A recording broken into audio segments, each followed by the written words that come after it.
अस्सलामुअलैकुम व्यूअर्स, आज हम बात करेंगे अफ़गानिस्तान और अमेरिका की टॉक्स हो रही हैं जिनकी क़यादत अब्दुल्ला और माइक पॉम्पियो कर रहे हैं। ये टॉक्स जो हैं हफ्ते को इनका आगाज़ होगा और बाकायदा आगाज़ जो है सोमवार को होगा। इसमें अफ़गानिस्तान की सूरत हाल के मतलब बातचीत होगी और जो हुकूमत बनने जा रही है और इसके मतलब अमेरिकन ट्रूप्स के मतलब ये तफसील से बातचीत होगी। और इसमें इंडिया को शामिल नहीं किया गया। ये बड़ी हैरत की बात है कि इंडिया भरपूर कोशिश कर रहा है कि अफ़गानिस्तान में अपना जो दखल है वो भरपूर तरीके से जारी रहे, मगर अमेरिका ने उसका इंडिया को इस गुफ्तगू में शामिल नहीं किया और इससे इंडिया को इंतहाई हज़ीमत का सामना करना पड़ रहा है। दूसरी तरफ अगर देखा जाए मगरब और अमेरिका ने जो पॉलिसी वज़ा की है उसमें इंडिया की जो पॉलिसियाँ हैं उनको शदीद तनकीद का निशाना बनाया है और इंडिया के सिटीज़नशिप एक्ट की सख्ती से मुखालफत की है और इंडिया को इस पर नज़रसानी करने के लिए कहा है।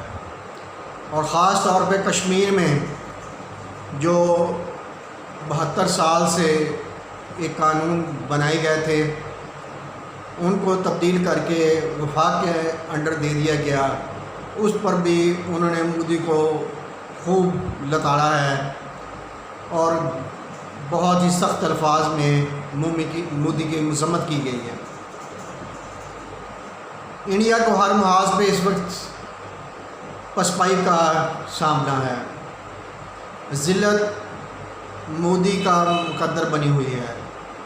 उधर चीन और इंडिया का लद्दाख के बॉर्डर पर जो कॉन्फ्लिक्ट जारी है उसके मतलब इंडिया ने प्यूटन से रिक्वेस्ट की थी कि हमारी कोई इज़्ज़त बहाल की जाए और हमें चीन से छुटकारा दिलाया जाए, क्योंकि रोज़ इंडिया के फ़ौजी वहाँ मारे जा रहे हैं और ज़लील हो रहे हैं। तो रूस ने जो मुआहिदा 5 पॉइंट पर करवाया है उनमें इंडिया को शिकस्त ही शिकस्त है। कोई भी ऐसी बात नहीं नज़र आ रही जिस पर कहा जाए कि इंडिया इस मुआहिदे में कुछ लेकर आया है। जयशंकर जो गए थे वो इंडिया की शिकस्त तस्लीम करके आए हैं और पसपाई का ये आलम है कि LOC जो पहले इंडिया और चाइना के दरमियान LAC यानी कि लाइन ऑफ एक्चुअल कंट्रोल है वो शुमार की जा रही थी, मगर चाइना ने कहा कि हमें LAC भी मंजूर नहीं,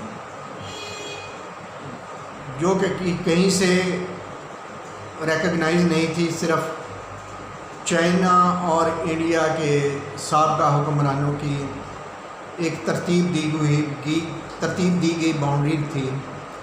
अब चाइना ने जो डॉक्यूमेंट्स पर साइन करवाए हैं जयशंकर से उन पे बॉर्डर एरियाज़ लिखा हुआ है, यानी कि सरहदी इलाके, और इंडिया ने अपना तकरीबन 1/3 से भी ज़्यादा एरिया जो है वो सरहदी इलाकों की नज़र कर दिया है।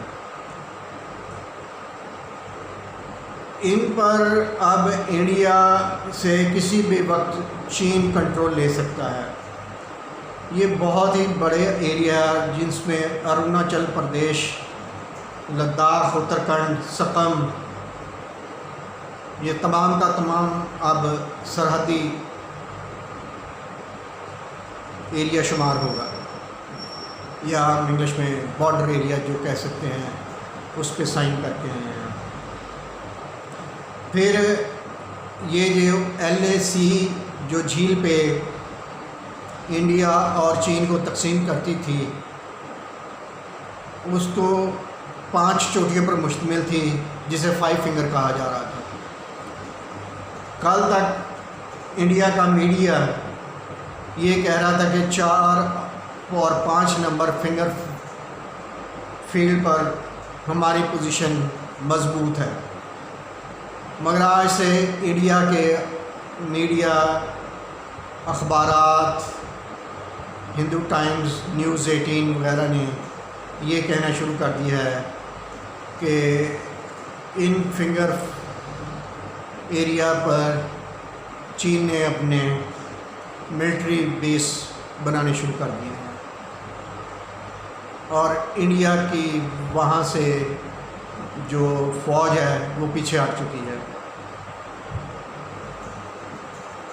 ये इंडिया के लिए बहुत बड़ी पसपाई है।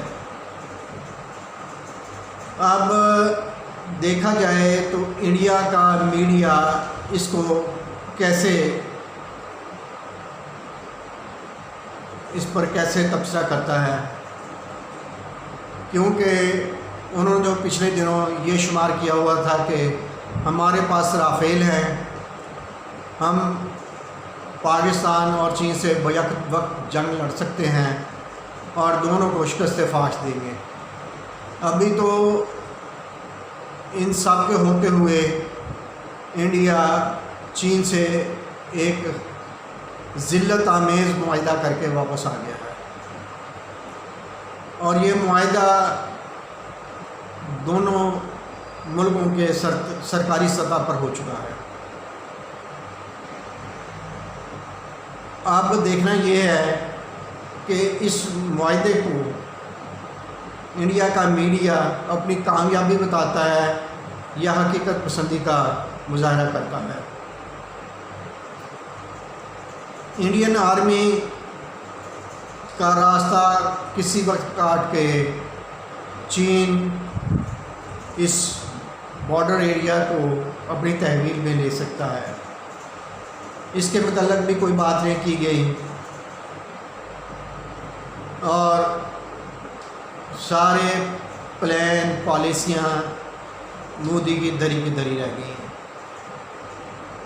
आने वाले वक्त में जब इंडिया के अवाम को मालूम होगा कि हम कितनी बड़ी शिकस्त से दो चार हुए हैं, तो मोदी अपनी अवाम को क्या मुंह दिखा सकेगा। ये ऐसी बातें और ऐसे मुआहिदे जो हैं फौरी तौर पर अवाम के सामने नहीं लाए जा रहे और पाकिस्तान के भी चैनल्स पर इस वक्त डिस्कशन जो है वो मुल्की सियासत में ही रुकी हुई है। हालांकि बहुत बड़ा एक मार्का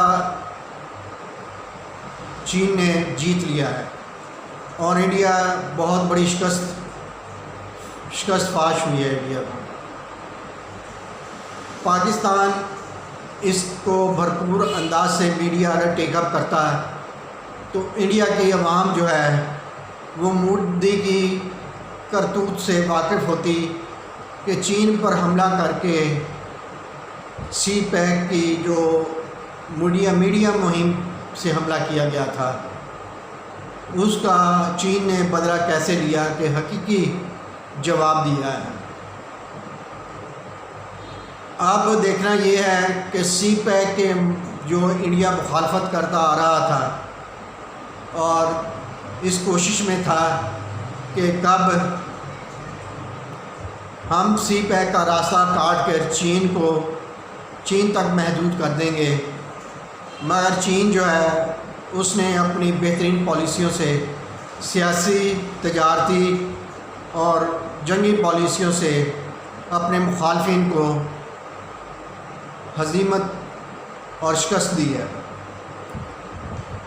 उम्मीद ये की जा रही है कि आने वाले दिनों में सी पैक के ज़रिए चीन और दुनिया का बहुत बड़ा हिस्सा इससे मुस्तफ़ीद होगा और तजारत के रास्ते खुल जाएंगे। ये गेम चेंजर्स है, मगर इंडिया अभी तक ये समझ नहीं पाया कि वो इससे फ़ायदा उठाए या वो चीन को इसका नुकसान पहुंचाए। इंडिया के लिए बेहतरी यही होगी कि सी पैक को अपनी बेहतरी के लिए भी इस्तेमाल करे और अपने अवाम की बेहतरी के लिए भी इस्तेमाल करे और अपना जंगी जुनून ख़त्म करे और अवाम की जो पॉलिसीज़ हैं कि मुस्लिम कुछ फसादात करवाए जाएं, मुसलमानों को तकलीफ़ पहुंचाई जाए, इस पॉलिसी से बाज आते हुए अगर वो तरक्की करना चाहता है तो कोशिश करे कि अपने अवाम को खुशी से उनकी उमंगों के मुताबिक रहने दिया जाए। उसकी इन पॉलिसियों को किसी ने भी नहीं सराहा, हालांकि उन्होंने ट्रंप की ज़ाती तौर पर कोशिश की है कि इंतखाबी मुहिम भी चलाएं और आगे भी लेके आएँ, मगर ट्रंप भी इसे पसंद नहीं कर रहा और जो बाइडेन जो आने वाले सदारती उम्मीदवार जो आ रहे हैं शायद वो भी पसंद ना करें। देखना ये है कि आने वाले दिनों में इंडिया अपने ये इलाके बचा पाएगा या चीन किसी वक्त भी ये बॉर्डर एरियाज़ को अपने एरिया में शामिल कर लेता है। इस पे आइंदा दिनों में बात होती रहेगी। आप हमारा YouTube चैनल सब्सक्राइब करें, शेयर करें, कमेंट करें। Thank you.